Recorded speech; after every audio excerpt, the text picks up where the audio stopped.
జగన్ పై అనర్హత వేటు పడనుందా? జగన్ని అనర్హత వేటు గురిచేసి పులివెందుల్లో ఉప ఎన్నిక జరపడానికి ప్రభుత్వం నిర్ణయిస్తుందా? అవునండి, దానికి సంబంధించినటువంటి అంశం గురించే ఇప్పుడు ఈ వీడియోలో మనం మాట్లాడుకోబోతున్నాం. వైఎస్ఆర్ కాంగ్రెస్ పార్టీ శాసనసభ్యుల హాజరుకు సంబంధించి ప్రత్యేకమైనటువంటి లెక్క ఒకటి ఉందనేది చాలా మందికి అర్థం కాలేదండి. నిజానికి మనం కూడా ఇంతకుముందు మాట్లాడినప్పుడు వాళ్ళు ఆల్రెడీ హాజరయ్యారు, మొన్న సమావేశంలో కౌంట్కి వచ్చింది, అందుకే హాజరయ్యారు, రేపటి నుంచి హాజరు కారు అన్నట్లుగా వీడియో చేయడం జరిగింది.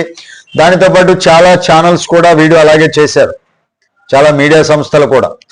గవర్నర్ ప్రసంగం రోజు జరిగినటువంటి వైసీపీ ఎమ్మెల్యేల హాజరు ఏదైతే ఉందో ఆ హాజరు కూడా లెక్కలోకి వస్తుందేమో అన్నట్లుగా, కౌంటింగ్లోకి వస్తుంది అనుకున్నాం చాలా మందిని. కానీ అసలు విషయం ఏంటంటే ఆ రోజు ఉభయ సభల ఉమ్మడి సమావేశం జరిగింది. గవర్నర్ గారి ప్రసంగం సందర్భంగా సాధారణ అసెంబ్లీ హాజరు తీసుకోరట. అధికారికంగా ఆ రోజు హాజరు కౌంట్ కాదనేది స్పష్టం చేయటం జరిగింది. అంటే ఈ నెల 11వ తేదీన జరిగినటువంటి ఉమ్మడి సమావేశంలో వైసీపీ సభ్యులు హాజరైనా కూడా రికార్డెడ్ అసెంబ్లీ హాజరు కింద పరిగణించబడరు అన్నమాట. అంటే ఆ రోజు ఎవరు వచ్చినా సరే అది హాజరుకి నమోదు కాదనమాట. ఆ తర్వాత రోజు నుంచి జరిగినటువంటి అసెంబ్లీ సమావేశాలకు ఏఐ ఆధారిత సంబంధిత హాజరు విధానం అమల్లో ఉంది కదా, అంటే డిజిటల్ రికార్డులు ఉంటాయి. ఇప్పుడు అసలు టాపిక్ ఏంటంటే 60 రోజుల నిబంధన. రాజ్యాంగ నిబంధనల ప్రకారం ఒక సభ్యుడు వరుసగా 60 రోజుల పాటు శాసనసభకు హాజరు కాకపోతే స్పీకర్కి అనర్హత వేటు వేసేటటువంటి అధికారం ఉంటుంది. అంటే ఇక్కడ ఒక కీలకమైనటువంటి విషయం ఏంటంటే వైసీపీ ఎమ్మెల్యేలు జగన్ రెడ్డి తరహా కాదు, జగన్ రెడ్డి మినహా అనమాట. అంటే వైసీపీ ఎమ్మెల్యేలు చాలా మంది అధికార రికార్డుల్లో సంతకాలు చేశారండి. దొంగచాటుగానో ఇంకో రకంగానో ఎవరికి తెలియకుండానో సంతకం చేసేసి వెళ్ళిపోయారు. ఒకప్పుడు మనం మాట్లాడుకున్నాం ఈ టాపిక్ కూడా. స్పీకర్ అనర్హత వేటు వేయొచ్చు అనేటటువంటి కోణంలోనే వాళ్ళు ఈ పనులు చేశారు దొంగచాటుగా. వాళ్ళు ఏదైతే రికార్డుల్లో సంతకాలు ఉన్నాయో మిగిలినటువంటి ఎమ్మెల్యేలు జగన్ రెడ్డి మినహా వాళ్ళ సంతకాలు చెల్తాయండి. అది నైతికంగా సరైందా కాదా అనేది వేరే చర్చ. దొంగచాటుగా వచ్చి సంతకాలు పెట్టేసి వెళ్ళిపోతే అది సరైందా కాదా అనేది పక్కన పెట్టాలి. ఎందుకంటే వాస్తవానికి చూడండి, మనం స్కూల్కి వెళ్ళేటప్పుడు వెళ్ళినప్పుడు ప్రతి ఒక్క క్లాసులోనూ మనం హాజరవకుండా వెళ్ళి సంతకం పెట్టేసి రావడం అనుకోండి, సంతకం పెట్టేసి వస్తే అది సంతకం చెల్లుబాటు అవుతుంది. మధ్యాహ్నం తర్వాత మళ్ళీ హాజరేశారనుకోండి, కొన్ని స్కూళ్ళలో మధ్యాహ్నం తర్వాత వెళ్ళలేకపోతే మధ్యాహ్నం తర్వాతనే అది హాఫ్ డే కింద మన ప్రజెంట్ పడిపోతుంది కదా.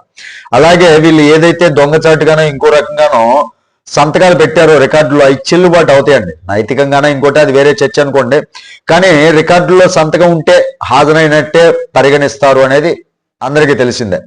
అంటే మొత్తం మీద 48 రోజులకు పైగా జరిగినటువంటి సమావేశాల్లో ఒక్కొక్క వైసీపీ ఎమ్మెల్యే 10 రోజులకు పైగా హాజరయ్యారట. అందువల్ల వాళ్ళు ప్రస్తుతం సేఫ్.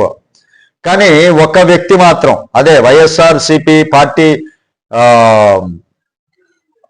మాజీ ముఖ్యమంత్రి అండి, పార్టీ నాయకుడు మాజీ ముఖ్యమంత్రి వైఎస్ జగన్మోహన్ రెడ్డి గారు మాత్రం హాజరు కాల. ప్రమాణ స్వీకారం రోజు వచ్చారు, ఆ తర్వాత అసలు హాజరు కాలేదు అనేటటువంటిది సమాచారం ఉంది, అందరికీ తెలిసినటువంటిదే. అంటే 60 రోజుల వరుస గైర్హాజరు ఏదైతే, అంటే 60 రోజులు వరుసగా అయిన సభకు హాజరు కాలేదు కాబట్టి ఆయనపై అనర్హత వేటు వేసేటటువంటి అధికారం ఇప్పుడు స్పీకర్ దగ్గర ఉంది. ఇప్పుడు బడ్జెట్ సమావేశాలు జరుగుతున్నాయి కదా, దాదాపు 17 రోజుల పాటు జరగబోతున్నాయి. అవి ముగిసేసరికి మొత్తం గైర్హాజరు లెక్క 60 రోజులు దాటితే సాంకేతికంగా అయితే అనర్హత వేటు వేసేటటువంటి ప్రక్రియ మొదలవుతుంది. అలా జరిగితే జగన్మోహన్ రెడ్డి గారి పైన అనర్హత వేటు పడితే పులివెందులో ఉప ఎన్నిక అనేది అనివార్యం అవుతుంది అనమాట. కానీ ఇక్కడే రాజకీయ లెక్కలు మొదలవుతాయండి. రూల్ ప్రకారం స్పీకర్ చర్య తీసుకోవచ్చు, కానీ స్పీకర్ కూడా ఒక రాజకీయ పార్టీకి వ్యవస్థలో, అంటే ఒక రాజకీయ వ్యవస్థలో ఒక రాజకీయ పార్టీకి భాగమే కదా. చివరికి ప్రభుత్వం, ముఖ్యంగా ముఖ్యమంత్రి ఏదైతే చంద్రబాబు నాయుడు గారు ఉన్నారో ఆయన నిర్ణయమే కీలకం అవుతుంది. ఇక్కడ 2 సినారియోలు ఉన్నాయండి. ఇక్కడ 2 విషయాలు మనం చర్చలోకి తీసుకోవచ్చు. ఒకవేళ చంద్రబాబు నాయుడు గారు అనర్హత వేటు వేస్తే ఒప్పుకుంటే దానికి జగన్ గారికి సానుభూతి వాతావరణం రావచ్చు, పదవి పీకేశారు అనేటటువంటి నేరేటివ్ బలపడవచ్చు, జనాల్లోకి వాళ్ళు బలంగా ఈ అంశాన్ని తీసుకెళ్లొచ్చు. నన్ను భయపడిపోయి పదవి పీకేశారు, నా పదవిని కూడా లాగేసుకున్నారు అనేటటువంటి సింపతి డ్రామా జగన్మోహన్ రెడ్డి గారు క్రియేట్ చేయవచ్చు. వాస్తవానికి అనర్హత వేటు వేసిన పులివెందుల్లో గెలవటం ఆయన కష్టం కాకపోవచ్చు మరలా జగన్మోహన్ రెడ్డి గారికి. పైగా రాష్ట్ర వ్యాప్తంగా మళ్ళీ చర్చ మొదలవుతుంది, రాష్ట్ర వ్యాప్తంగా చర్చ మొదలవుతుంది అనమాట. అదే అనర్హత వేటు వేయకుండా హోల్డ్లో పెడితే 60 రోజుల రూల్ ఉన్నా అమలు చేయకుండా రాజకీయ రిస్క్ తప్పించుకోవచ్చు. ఇక్కడ నేను చెప్పేటటువంటి అంశం ఏంటంటే, రూల్ ప్రకారం అనర్హత వేయటం సాధ్యం, కానీ రాజకీయంగా చూస్తే ఇది హై రిస్క్ ఇది చాలా హై రిస్క్ డెసిషన్ అనమాట, చాలా high risk decision. Chandrababu Naidu గారు సాధారణంగా వివాదాస్పద నిర్ణయాలు తీసుకునేటటువంటి వ్యక్తి కాదు. సానుభూతి కలిగించేటటువంటి నిర్ణయాలు,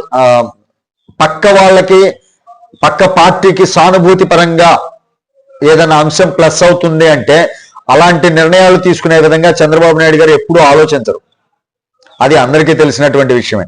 అందుకే ప్రకటనల స్థాయిలో 60 రోజుల విషయం చెప్పినా ఆచరణలో మాత్రం హోల్డ్లో పెట్టేటటువంటి అవకాశమే ఎక్కువ ఉంది. మొత్తానికి ఇది కేవలం హాజరు లెక్కల విషయం కాదండి, ఇది పూర్తిగా రాజకీయ వ్యూహాల గేమ్. 60 రోజులు పూర్తయితాయా, అనర్హత వేస్తారా, లేక రాజకీయ లెక్కలు గెలుస్తాయా? ఈ ప్రశ్నలకి సమాధానం వచ్చే రోజుల్లోనే మనకు తెలిసిపోతుంది అనమాట. దీనిపైన మీరేమనుకుంటున్నారు అనేది మీ యొక్క అభిప్రాయాన్ని కామెంట్ సెక్షన్లో తెలియజేయండి. వీడియో మీకు నచ్చితే ఖచ్చితంగా లైక్ చేయండి, ఛానల్కి సబ్స్క్రైబ్ చేసుకున్నాను కొంచెం సపోర్ట్ చేయండి. తిరిగి నెక్స్ట్ వీడియోతో మిమ్మల్ని కలుస్తాను. అప్పటి వరకు సెలవు. జై హింద్.